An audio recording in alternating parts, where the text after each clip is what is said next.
ప్రతిపక్షాలు గుంపులుగా వస్తున్నాయని సీఎం జగన్ సింహంలా సింగిల్గా వస్తారని హోంమంత్రి తానేటి వనిత అన్నారు.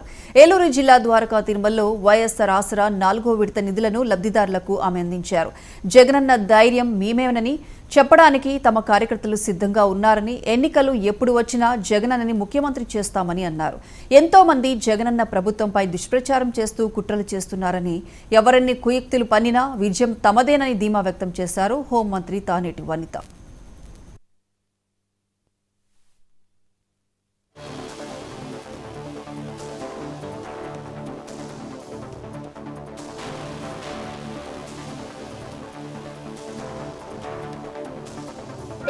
మీ అందరి ముందుకు నేను రావడానికి గల కారణం ఏంటంటే, రేపటి రోజున ఏలూరు జిల్లాలో దెందులూరు నియోజకవర్గంలో మన గౌరవ ముఖ్యమంత్రి వర్యులు జగన్మోహన్ రెడ్డి గారు సిద్ధం అనే సభకి ఇచ్చేస్తున్నారు.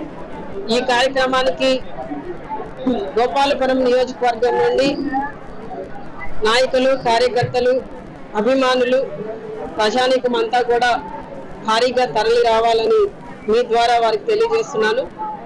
అంతేకాకుండా ఈ రోజున ఈ సిద్ధం అనే ప్రోగ్రాం విజయవంతం చేయడానికి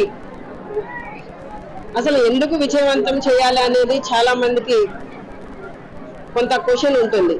ఈ దాదాపు 5 సంవత్సరాల కాలంలో జగనన్న అతి తక్కువ కాలంలో అంటే ప్రజలందరికీ కూడా ఎన్నో వర్గాల వారికి, ఆఖరికి అగ్రవర్ణాలలో ఉన్న పేదలను కూడా గుర్తించి ఈ రోజున ఈపీసీ నేస్తం ద్వారా వారికి సంక్షేమ పథకాలు అందించడం జరుగుతుంది. అంటే గతంలో అంతా కూడా మాట్లాడుతుండేవారు, ఎంతసేపు కూడా ఏ సంక్షేమ పథకాలు వచ్చినా బడుగు బలహీన వర్గాలకే వస్తుంది తప్ప మాకు ఏమీ రావట్లేదని. ఈ రోజున కాపు నేస్తం ద్వారా, కాపు సోదరి మండలి పథకాల ద్వారా రైతన్నలందరినీ కూడా ఆదుకుని మరి వ్యవసాయం పండగ చేసుకునే విధంగా వారికి సంక్షేమాన్ని అందించడం జరిగింది. ఒకవైపున సంక్షేమాన్ని, ఒకవైపున అభివృద్ధిని చేస్తూ ఈ రోజున జగనన్న అతి తక్కువ కాలంలో మరి ఎన్నో చక్కటి సంక్షేమ పథకాల ద్వారా ప్రజలందరికీ కూడా చేరువవడం, ప్రజలందరూ కూడా ఈ రోజున మరి జగనన్నని గుండెల్లో పెట్టుకుని ఆరాధిస్తున్నారు.